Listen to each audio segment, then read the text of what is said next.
वो last time तक जो हमने बात किया था कि इलेक्ट्रिक डाइपोल का डाइपोल मोमेंट कैसे निकाला जाना है।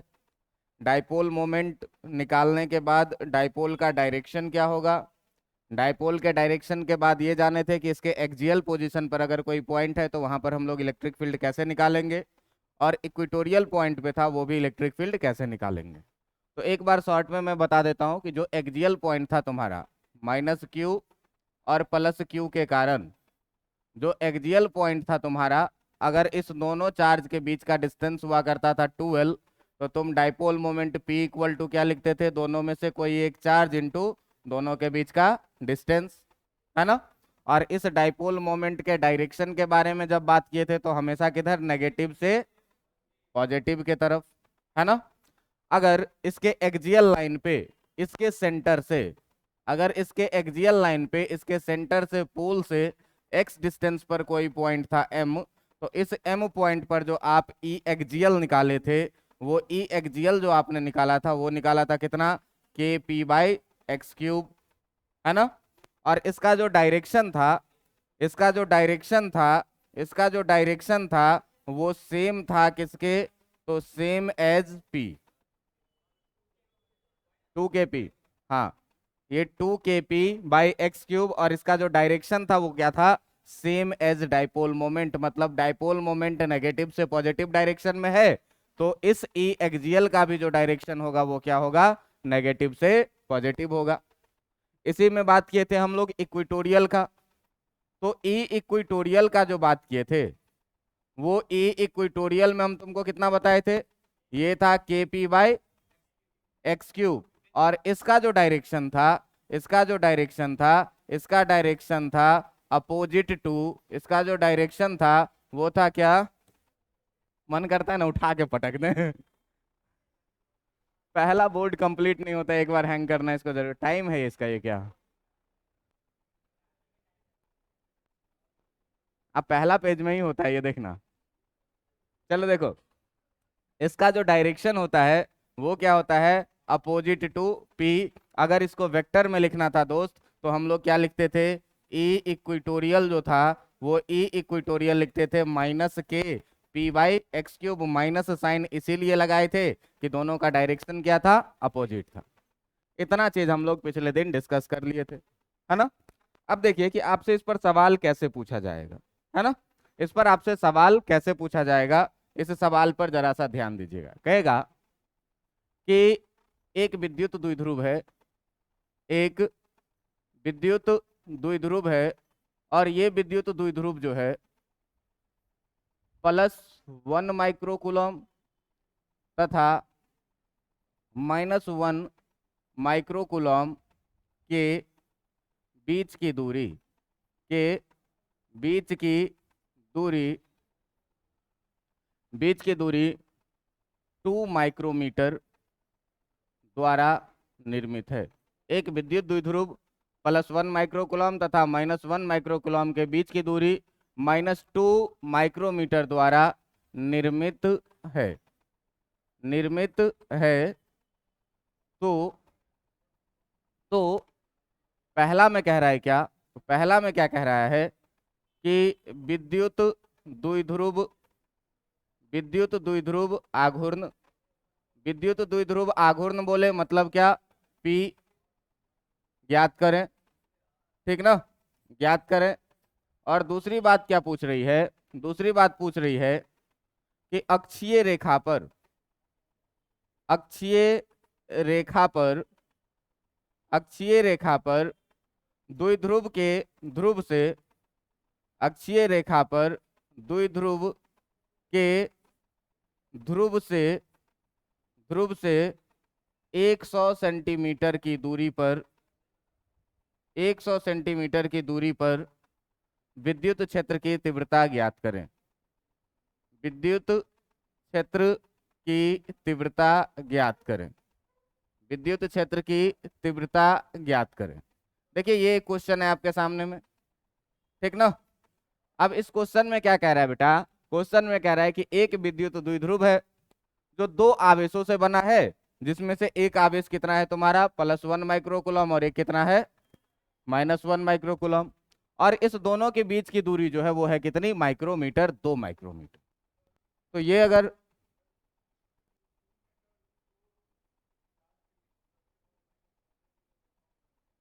कोई बात नहीं, वो थ्योरी में, सवाल में ना मान के चलेंगे होता है।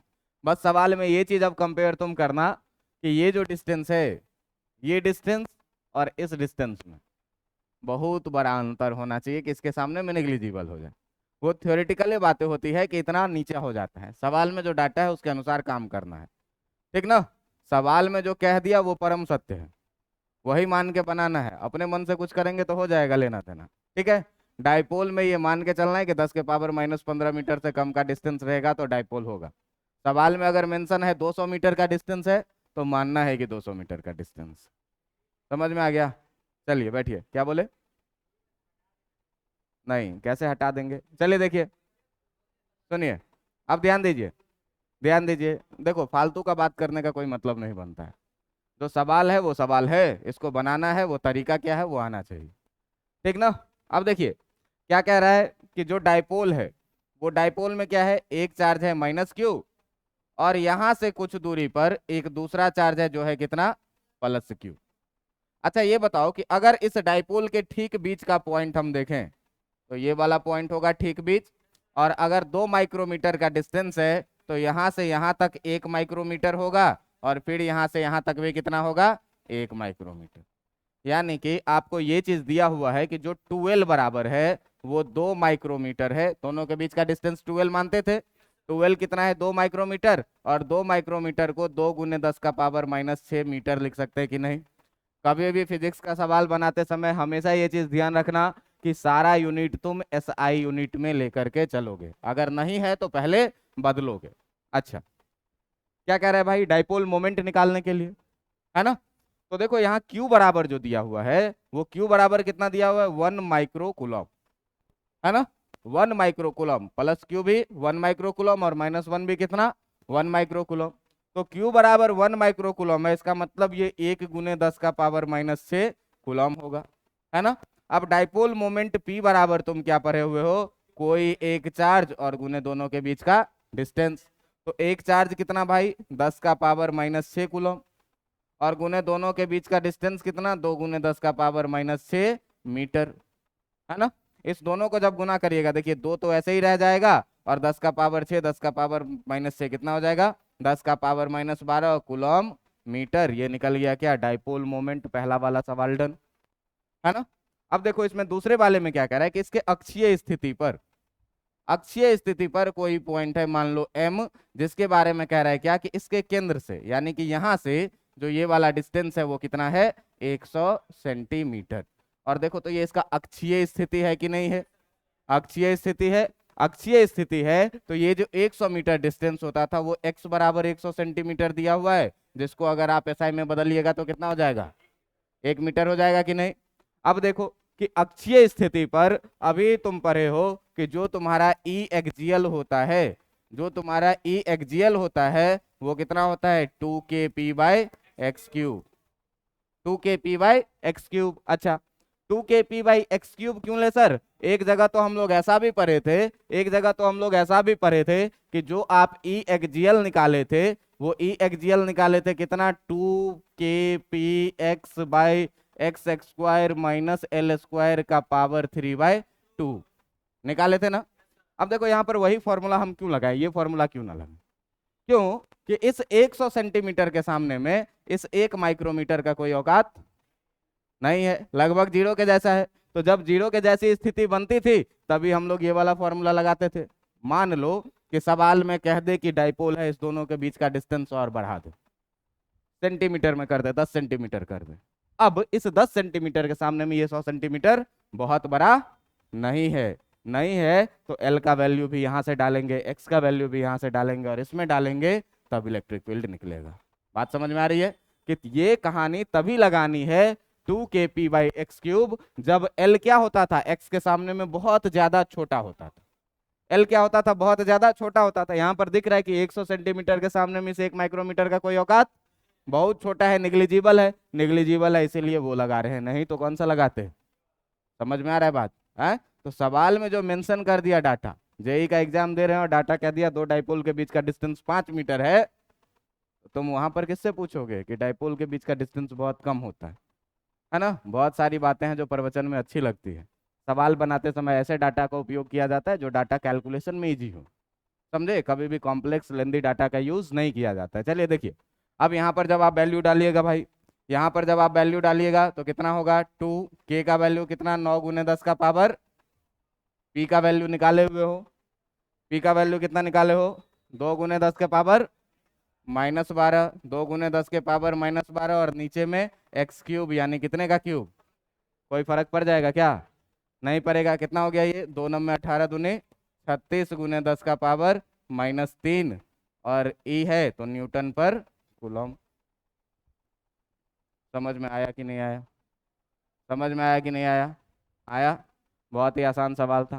अच्छा, अगर यही चीज कह देता तुमको क्या कि इक्वेटोरियल लाइन पे निकालो, इसी सवाल में एक तीसरा सवाल, अच्छा इसका डायरेक्शन अगर आपसे पूछे कि डायरेक्शन क्या है, ई का डायरेक्शन क्या है, तो नेगेटिव से पॉजिटिव की तरफ। यहाँ पर जो ई नेट का डायरेक्शन होगा, ये ई नेट का डायरेक्शन ये वाला होगा, ये वाला डायरेक्शन जो होगा वो ई नेट का डायरेक्शन होगा, नेगेटिव से पॉजिटिव की तरफ। क्योंकि एक्सियल में डायरेक्शन हमेशा क्या बताया था, डाइपोल मोमेंट के डायरेक्शन में, और यहाँ पर देखो डाइपोल मोमेंट का डायरेक्शन किधर होगा, नेगेटिव से पॉजिटिव, तो इलेक्ट्रिक फील्ड का भी डायरेक्शन उधर क्या होगा, नेगेटिव से पॉजिटिव। बात समझ में आ रही है। चलो, अगर इसी सवाल में एक तीसरा सवाल बोल देता तुमको, अगर इसी सवाल में एक तीसरा सवाल बोल देता तुमको ये कि एक तीसरा सवाल ये बोल देता कि ये कि निरक्षीय रेखा पर, ठीक ना, तीसरा सवाल इसमें बोल देता ये कि निरक्षीय रेखा पर, निरक्षीय रेखा पर, निरक्षीय रेखा पर यही चीज, सेम चीज, 100 सेंटीमीटर की दूरी पर, 100 सेंटीमीटर की दूरी पर ई नेट का मान ज्ञात करें, ई नेट का मान ज्ञात करें।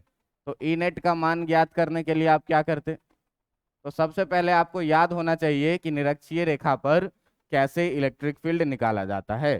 तो आपको याद होगा कि जहां हम लोग पिछले दिन ई इक्वेटोरियल का बात किए थे, तो ई इक्वेटोरियल जो आपको आया था, ई इक्वेटोरियल, ये ई इक्वेटोरियल कितना आया था, के p/x³। देखो के पता है, p पता है, x³ पता है ना, के पता है, p पता है और x³ पता है, तो तुमको सीधे सीधे के का वैल्यू कितना, 9 × 10 का पावर 9, p का वैल्यू आया था कितना, 2 × 10 का पावर -12, और x³ मतलब 1 का क्यूब, तो ये कितना हो जाता, 9 दूनी 18 × 10 का पावर माइनस, कोई दिक्कत, यूनिट क्या लिखते, न्यूटन पर कूलम। अच्छा, ये देखो कि अगर ये डाइपोल था तो इसका एक्सियल पोजीशन ये था जो तुम ई एक्सियल निकाले हो, है ना, और इक्वेटोरियल क्या था, ये था। और इक्वेटोरियल पोजीशन पे तुम ध्यान देना कि जो इलेक्ट्रिक फील्ड का डायरेक्शन होता था, वो इलेक्ट्रिक फील्ड का डायरेक्शन हमेशा डाइपोल मोमेंट के अपोजिट डायरेक्शन में, तो डाइपोल मोमेंट के डायरेक्शन में एक्सियल होता है, तो यहाँ पर इक्वेटोरियल का जो डायरेक्शन था ये था क्या तुम्हारा, ई इक्वेटोरियल, कि इक्वेटोरियल पोजीशन पे निरक्षीय रेखा पर जो ई नेट का डायरेक्शन होगा वो क्या होगा, ये है ना। यहाँ डाइपोल था, ये -q, ये +q, ये वाला डाइपोल, ये अक्षीय रेखा, ये निरक्षीय रेखा, है ना, यही चीज था।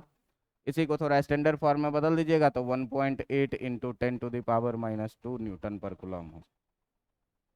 ठीक है, कोई दिक्कत नहीं, कोई दिक्कत।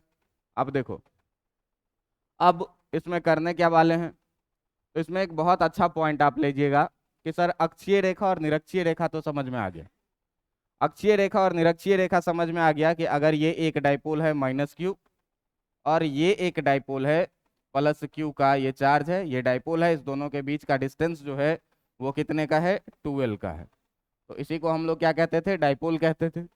इस डाइपोल का डाइपोल मोमेंट क्या लिखते थे, q × 12। दोनों में से किसी एक चार्ज को लो और दोनों के बीच के डिस्टेंस को क्या करो, मल्टीप्लाई कर दो, डाइपोल मोमेंट निकल जाता था। डायरेक्शन हमेशा किधर से लेते थे, डायरेक्शन हमेशा लेते थे नेगेटिव से पॉजिटिव के तरफ, है ना। इसी लाइन को तुम आगे बढ़ा दो तो इसी को क्या बोलते थे, अक्षीय रेखा, और इसके ध्रुव से एक लाइन इसके लंबवत गुजरता था, उसको क्या बोलते थे, निरक्षीय रेखा। अब मान लो कि एक ऐसा चीज एक ऐसा पॉइंट जो ना तो अक्षीय रेखा पे हो ना ही निरक्षीय रेखा पे, ना तो अक्षीय रेखा पे हो ना ही निरक्षीय रेखा पर। एकदम ध्यान देना कॉन्सेप्ट पर। तुमको ये बताओ कि वेक्टर में इतना पता है कि नहीं कि अगर कोई वेक्टर आर है और ये इसके साथ थीटा एंगल बना रहा है तो इसका दो रेक्टेंगुलर कंपोनेंट होगा। दो रेक्टेंगुलर कंपोनेंट होगा, जिसके साथ थीटा लगा हुआ है उसके साथ इसको आर कॉस थीटा बोलेंगे, और जिसके साथ नहीं लगा है उसके साथ आर साइन थीटा। इतना पता है? चलिए, अगर इतना पता है तो आप जरा सा ध्यान दीजिए कि अगर ये एक डाइपोल में बनाऊं, ये माइनस क्यू, और यहां से ये एक बनाऊं, ये प्लस क्यू, ठीक ना? ये प्लस क्यू और ये माइनस क्यू, तो इसका जो अक्षीय रेखा होगा वो अक्षीय रेखा तुम्हारा कुछ ऐसा होगा कि नहीं होगा? होगा। और जो निरक्षीय रेखा होगा, जो निरक्षीय रेखा होगा वो निरक्षीय रेखा कुछ ऐसा होगा कि नहीं होगा? ये हो गया तुम्हारा अक्षीय रेखा और ये हो गया निरक्षीय रेखा। यहां से यहां तक का डिस्टेंस एल, यहां से यहां तक का भी डिस्टेंस एल। तो अगर डाइपोल मोमेंट पी बराबर लिखोगे तो पी बराबर कितना, क्यू इंटू 12। और डाइपोल मोमेंट के बारे में आपको पता है कि ये कैसा क्वांटिटी है, वेक्टर क्वांटिटी है। तो वेक्टर क्वांटिटी है तो भाई इसको वेक्टर के जैसे घुमा सकते हैं कि नहीं घुमा सकते हैं? मान लो कि यहां से इसके केंद्र से आर दूरी पर, इसके केंद्र से आर दूरी पर कोई एक पॉइंट है, कोई एक पॉइंट है, और इस पॉइंट का नाम मैंने कुछ रख लिया एम, और इस पॉइंट के बारे में कह रहा है कि इसके एक्स से जो कोण बना रही है वो कितनी कोण बना रही है, थीटा। अब आपको कहे कि इस एम बिंदु पर क्या करिए, क्षेत्र की तीव्रता निकालिए, विद्युत क्षेत्र की तीव्रता निकालिए। तो अब आप क्या करेंगे, जरा सा ध्यान दीजिएगा। देखिए कि डाइपोल मोमेंट वेक्टर क्वांटिटी है तो इसको हम वेक्टर के जैसे घुमा सकते हैं कि नहीं? डाइपोल मोमेंट का डायरेक्शन ये होगा नेगेटिव से पॉजिटिव की तरफ, होगा कि नहीं? अब देखो कि जिसके साथ थीटा लगा है उसके साथ इसको घुमा दें तो कॉस थीटा होगा कि नहीं? मान लो भाई ये कि हम इसी को हम क्या किए, इसको हम मान लिए एक्स एक्सिस, ठीक है? तो इसके लंबवत एक वाई एक्सिस हम कुछ ऐसा बनाएंगे कि नहीं बनाएंगे? ये बनेगा कि नहीं वाई एक्सिस? वाई एक्सिस बनेगा। अभी कॉन्सेप्ट सीखो, फिर जब लिखेंगे तब।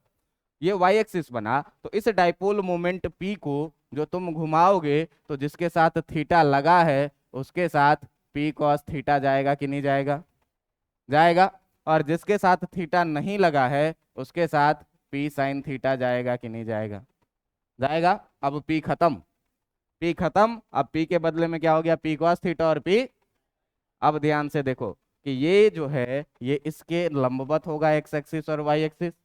अब ध्यान से देखो कि ये बिंदु एम पी कॉस थीटा के लिए अक्षीय रेखा है कि नहीं? डाइपोल मोमेंट के लॉन्ग ये है ना अक्षीय रेखा। तो पी कॉस थीटा के लिए ये एम पॉइंट जो है वो अक्षीय रेखा पर है, और पी साइन थीटा के लिए जो ये है वो निरक्षीय रेखा पर है। तो अक्षीय और निरक्षीय के कारण तो अपने को निकालने आता है, दोनों का जो रिजल्टेंट निकलेगा वही रिजल्टेंट क्या हो जाएगा, नेट इलेक्ट्रिक फील्ड हो जाएगा, है ना? तो अब हेडिंग में ये देखिएगा कि हेडिंग में देखिएगा कि विद्युत द्विध्रुव के कारण, विद्युत द्विध्रुव के कारण किसी बिंदु, किसी बिंदु एम जो जो द्विध्रुव के, जो द्विध्रुव के, जो द्विध्रुव के ध्रुव से, जो द्विध्रुव के ध्रुव से आर दूरी पर हो, आर दूरी पर हो, तथा द्विध्रुव के अक्ष से थीटा कोण बनाती हो, तथा द्विध्रुव के अक्ष से, के अक्ष से, द्विध्रुव के अक्ष से थीटा कोण बनाती हो। देखिएगा ध्यान से, दो चीज है, थीटा कोण बनाती हो। तो एम पर ई नेट का मान ज्ञात करें, ई नेट का मान ज्ञात करें।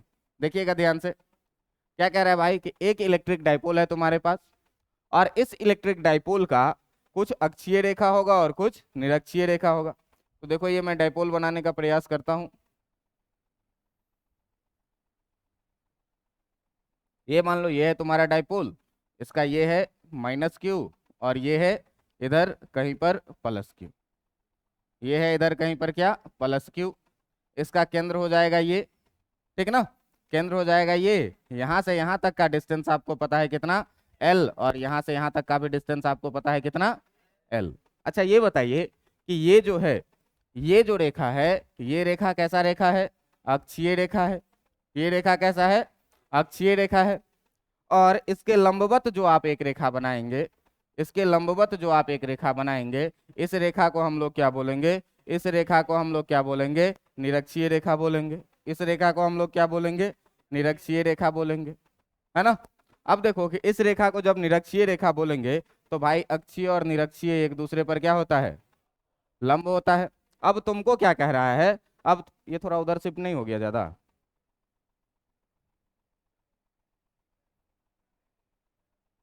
इसको यहाँ से ले लो, ज्यादा ठीक लग रहा, पॉइंट हटा दे रहे हैं,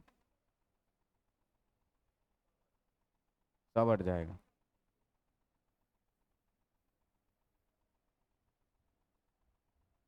चलो ठीक है। अब देखिए कि ये अक्षीय रेखा और ये निरक्षीय रेखा हो गया।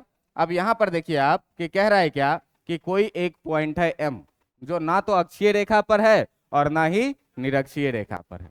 इस एम के बारे में क्या कह रहा है कि इसका जो ध्रुव है, इसका ध्रुव ये रहा, इसके ध्रुव से इस एम के बारे में क्या कह रहा है कि ये जो पॉइंट है एम, ये जो पॉइंट है एम, इसके ध्रुव से कितने दूरी पर है, आर दूरी पर। मतलब भाई यहां से लेकर के, मतलब यहां से लेकर के और यहां तक का जो ये दूरी है, ये दूरी है कितनी आर, और अक्षीय रेखा के साथ जो ये कोण बना रही है वो कितनी कोण बना रही है, थीटा कोण बना रही है, इतना तो पता है। अच्छा अब ये बताओ तुम कि अगर हम डाइपोल मोमेंट का बात करें, अगर हम डाइपोल मोमेंट का बात करें तो डाइपोल मोमेंट का डायरेक्शन नेगेटिव से पॉजिटिव ऐसे होगा कि नहीं होगा, और डाइपोल मोमेंट P बराबर जो तुम लिखोगे, P बराबर, ये P बराबर कितना लिखोगे, Q इंटू 2L, है ना।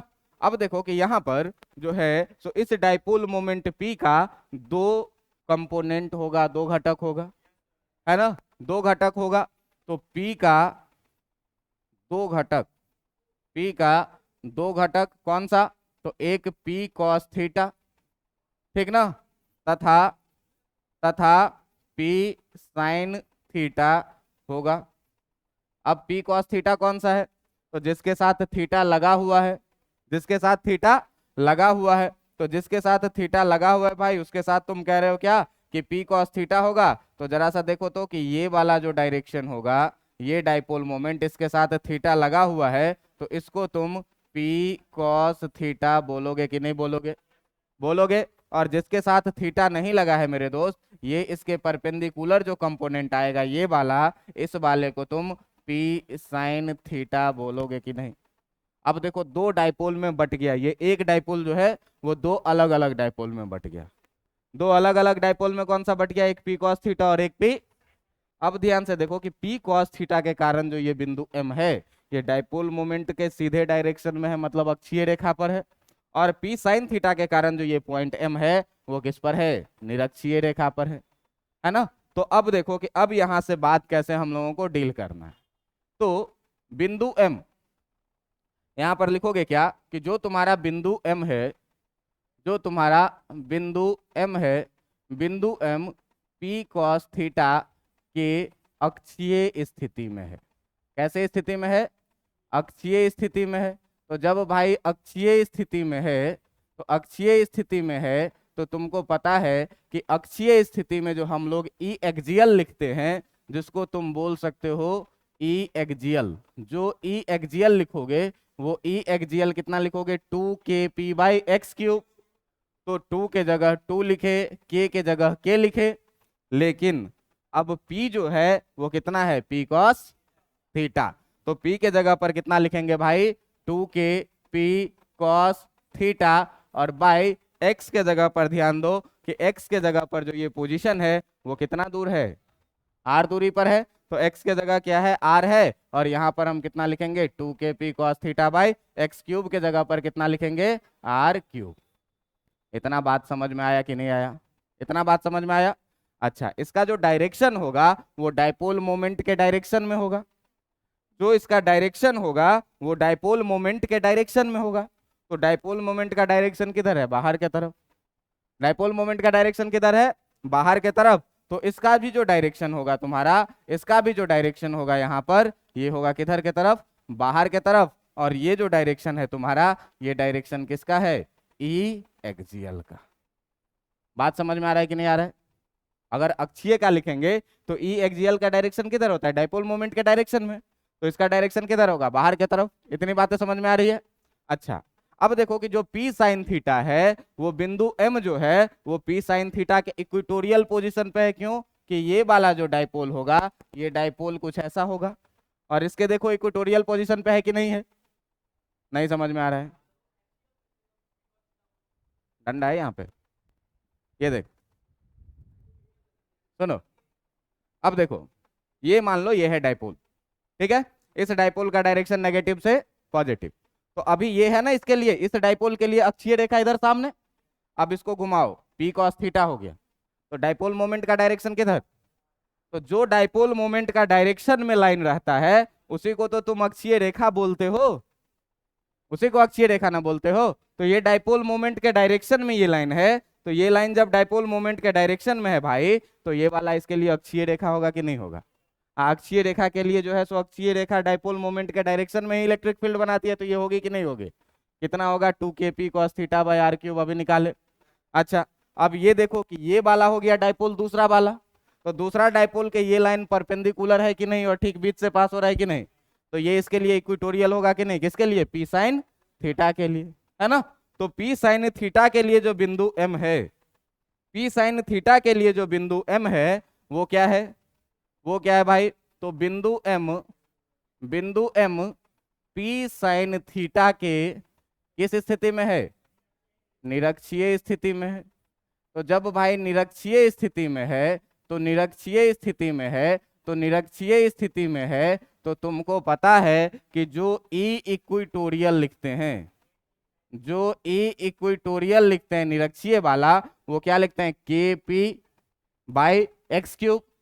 तो के के जगह के लिखोगे और पी के जगह अब की बार क्या है? P sine theta. और नीचे में डिस्टेंस कितना? कोई दिक्कत है? कोई दिक्कत है? नहीं कोई दिक्कत है। इसका डायरेक्शन क्या होता है दोस्त? जिधर डायपोल मोमेंट है उसके अपोजिट डायरेक्शन में। तो ध्यान देना, डायपोल मोमेंट तुम्हारा चल रहा है ऐसे। तो यहाँ पर जो इलेक्ट्रिक फील्ड होगा, यहाँ पर जो इलेक्ट्रिक फील्ड होगा ई इक्वेटोरियल, ये होगा कुछ ऐसे, इसके ठीक अपोजिट डायरेक्शन में। ये ना हुआ ई इक्वेटोरियल। ये क्या हो गया? ई इक्वेटोरियल। ये हो गया क्या तुम्हारा? ई इक्वेटोरियल। ई इक्वेटोरियल को किताबों में ई परपेंडिकुलर भी लिखा हुआ होता है, ठीक ना? क्योंकि परपेंडिकुलर डायरेक्शन में। ध्यान दीजिएगा। अब इस दोनों का जो रिजल्टेंट होगा एम पॉइंट पे, वही रिजल्टेंट क्या होगा? नेट इलेक्ट्रिक फील्ड होगा। दो चार्ज के दो स्थिति के कारण दो इलेक्ट्रिक फील्ड बना। इसको घुमा दिए तो एक्सिस के लॉन्ग बना ई एक्सियल। ई एक्सियल का मान पीछे निकला हुआ है। इसके कारण बना पी साइन थीटा के कारण ई इक्वेटोरियल। ई इक्वेटोरियल का भी मान निकला हुआ है। अब इस बिंदु पर दो इलेक्ट्रिक फील्ड है, दोनों वेक्टर के रूप में है। तो पैरेललोग्राम लॉ लगाओ। तो पैरेललोग्राम लॉ जब लगाओगे भाई, तो पैरेललोग्राम जब लगाओगे तो पैरेललोग्राम लॉ क्या कहता है? कि इस दोनों वेक्टर को समानांतर चतुर्भुज का संगत भुजा मानते हुए एक पैरेललोग्राम बना लीजिए। बन गया।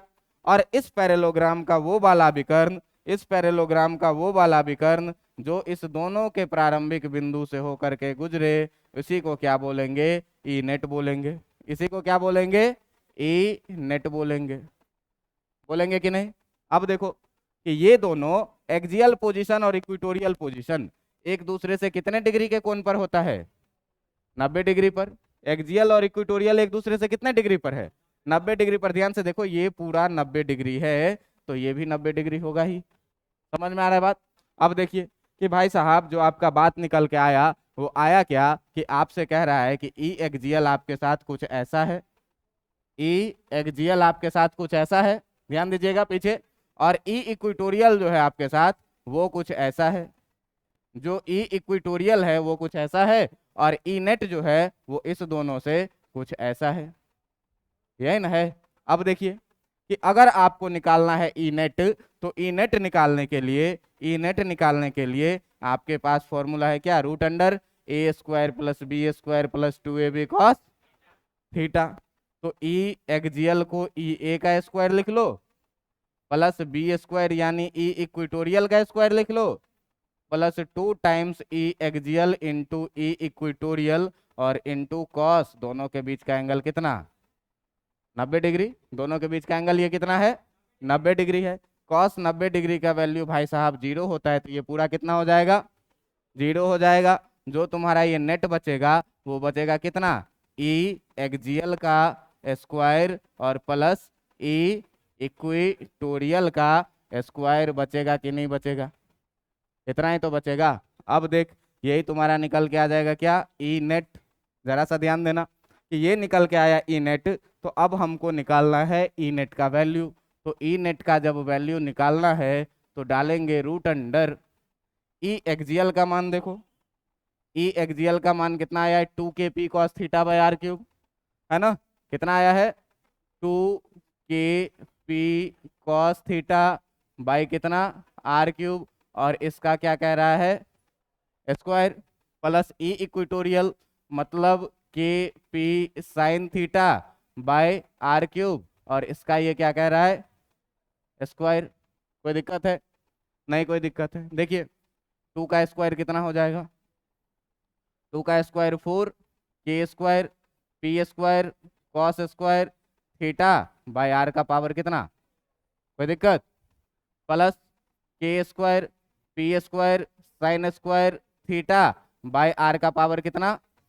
देखो दोनों में के स्क्वायर कॉमन है, पी स्क्वायर कॉमन है, और आर का पावर 6, रूट से बाहर आएगा तो आधा पावर बाहर निकलेगा।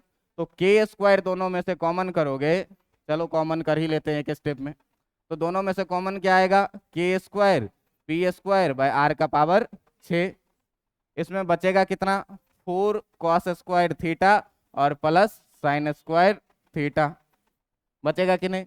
अब देखिए इसको बाहर करिएगा तो के बाहर आएगा, पी स्क्वायर में पी बाहर आएगा और आर क्यूब बाहर आएगा, आएगा कि नहीं, पावर आधा हो जाता है रूट से बाहर आएगा, तो बचेगा कितना, रूट अंडर इस 4 कॉस स्क्वायर थीटा को। ये बताओ कि इस 4 कॉस स्क्वायर को मैं अगर 3 कॉस स्क्वायर थीटा अब प्लस कॉस स्क्वायर थीटा लिख दूं तो तुमको कोई दिक्कत होगा क्या, 4 को 3 प्लस 1 लिख दिया, और प्लस साइन स्क्वायर थीटा जो है उसको साइन स्क्वायर थीटा ही रहने दो, और गौर से देखो ये cos square theta plus sine square theta कितना होगा, 1 होगा। तो भाई इसी को K P by are cube root under इस sine square plus cos square theta को 1 लिखूं और प्लस 3 कॉस स्क्वायर थीटा लिखूं तो तुमको कोई दिक्कत है, यही हो गया क्या, ई नेट। कोई बहुत भारी कॉन्सेप्ट है क्या, कोई बहुत भारी कॉन्सेप्ट है क्या, कोई बहुत भारी कॉन्सेप्ट नहीं है। बस आपको ये कॉन्सेप्ट ध्यान में रहना चाहिए क्या, कि डाइपोल को कैसे घुमाया जाएगा। तो डाइपोल वेक्टर है, घुमा दिए, जिसके साथ थीटा लगा है कॉस थीटा, नहीं लगा है तो साइन थीटा। अब ये एक डाइपोल 2 डाइपोल बन गया।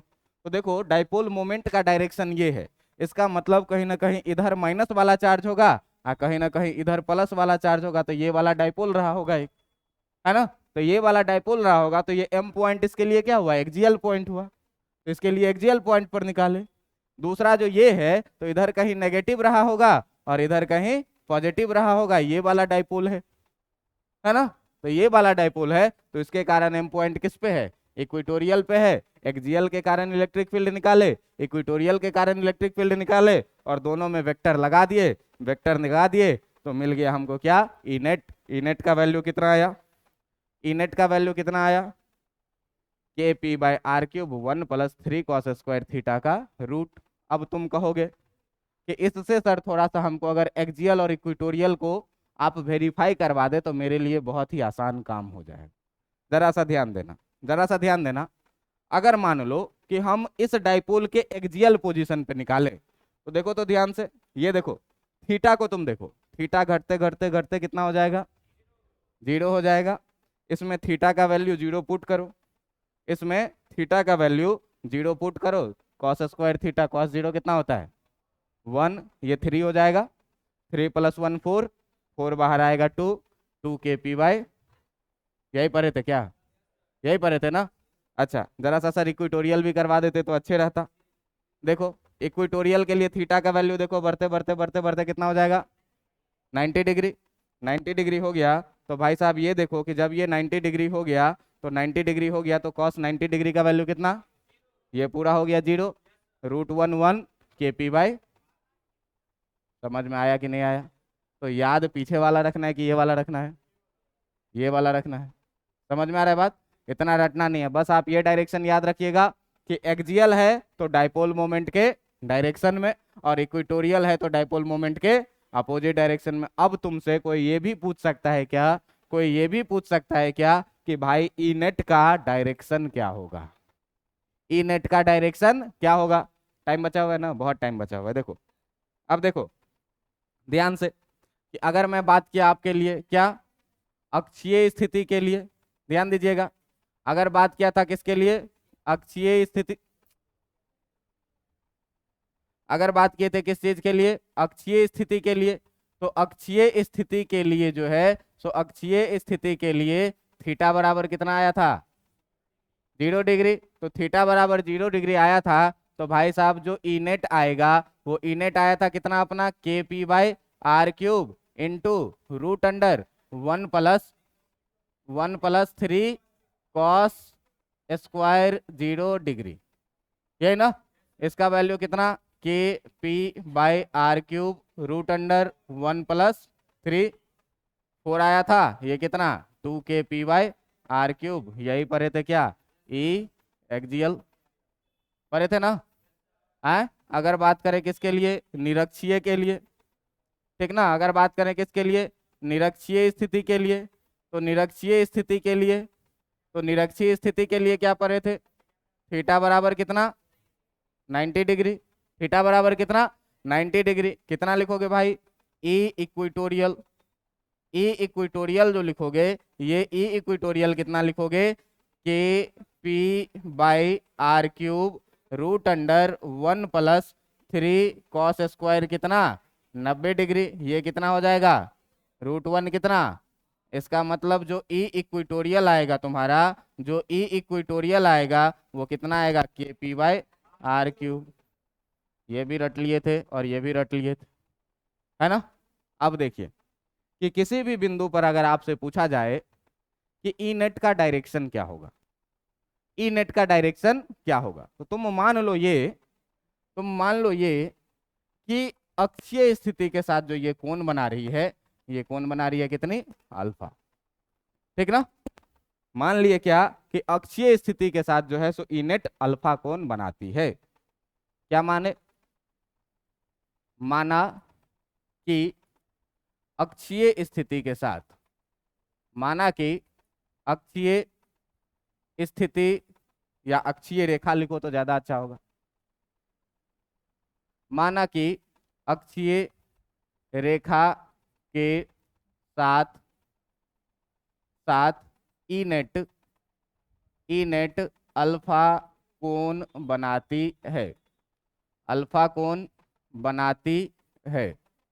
देखिए तो जरा सा अल्फा कोण बनाती है, डायग्राम फिर से यहाँ एक बना दूं, डायग्राम फिर से एक बना देता हूं, ज्यादा अच्छा समझ में आएगा। देखो अक्षीय स्थिति के साथ ये अल्फा कोण बनाती है। ये था तुम्हारा डाइपोल मोमेंट, ये था तुम्हारा डाइपोल, इसमें था इधर कहीं पर -q, इधर था कहीं पर +q। थोड़ा सा दूर ले लेते, इधर था कहीं पर क्या? +q। इस दोनों के बीच का डिस्टेंस था कितना? ये l, और ये भी डिस्टेंस कितना? l, है ना?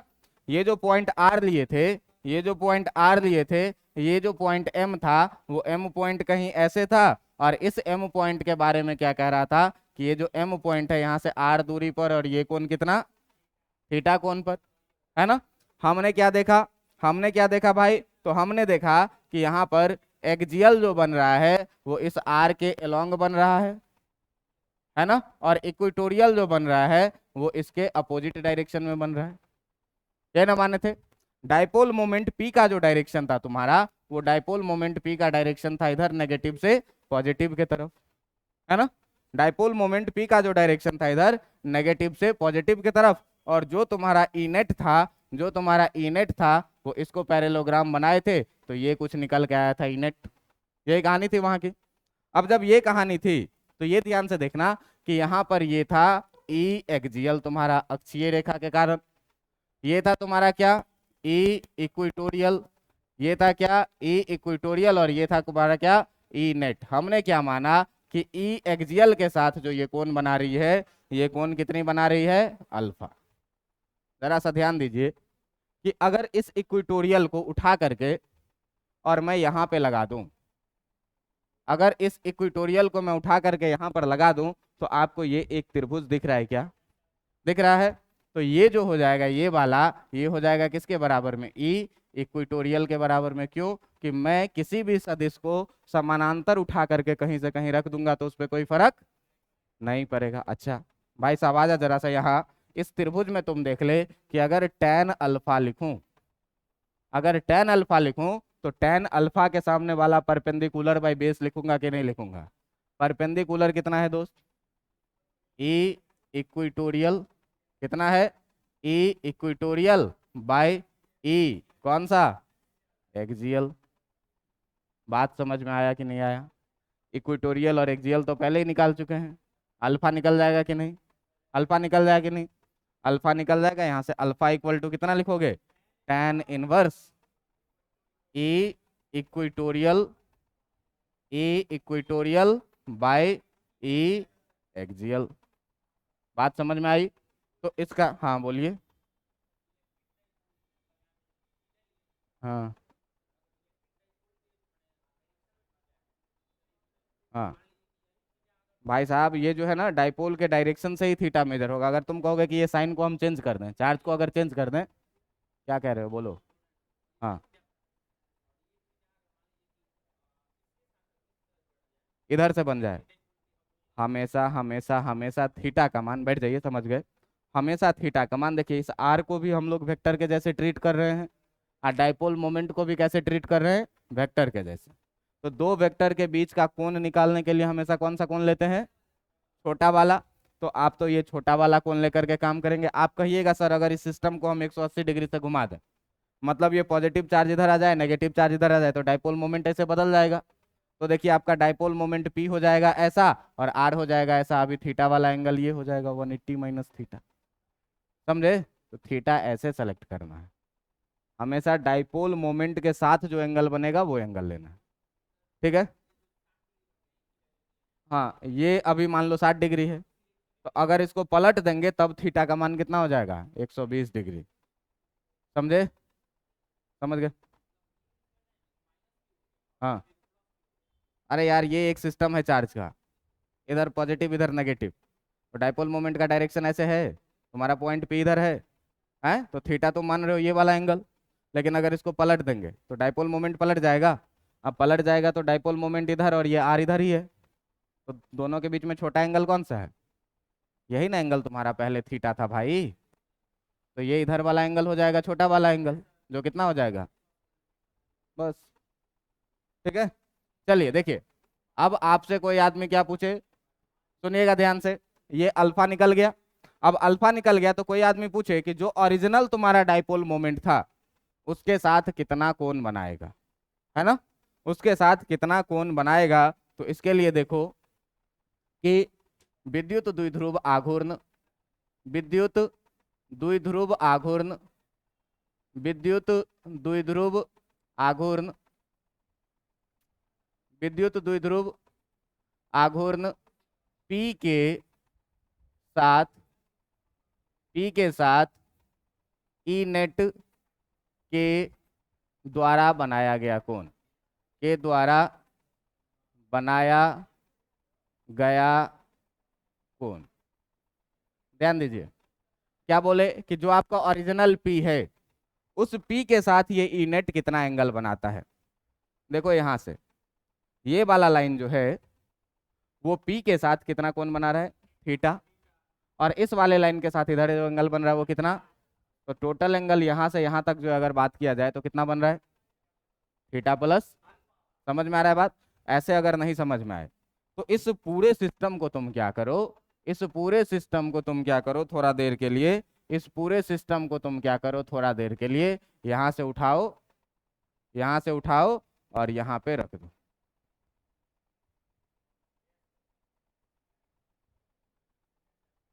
कितना एंगल बना रहा है ई नेट, थीटा प्लस। समझ में आ गया कि नहीं आ गया? तो अगर समझ में आ गया तो फिर से इस सिस्टम को उठा करके अपने पोजीशन पे रख दो अब।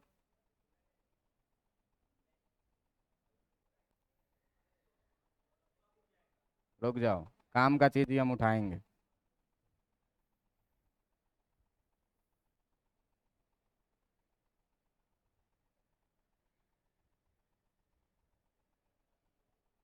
देखते रहो यार, हम कर लेंगे अपना काम, तुम लोग क्यों टेंशन ले।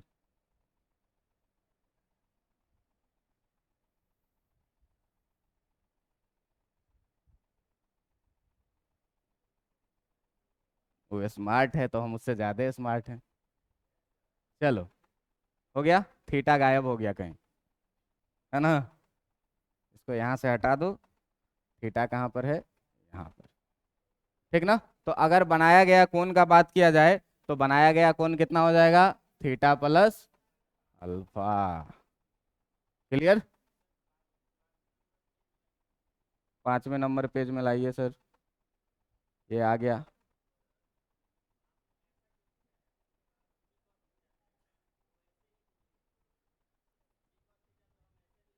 ये पी है। तुम सुनो, ऐसे सुनो, तुम 5वें नंबर पेज में तुमको नहीं आना था, तुमको इससे भी पहले वाले पेज में आना था, यहाँ आ जाओ। देखो हम क्या बोले कि इसी को तुम एक्सिस मानने के लिए तो तुम स्वतंत्र हो, ठीक ना? एक्सिस मानने के लिए तुम स्वतंत्र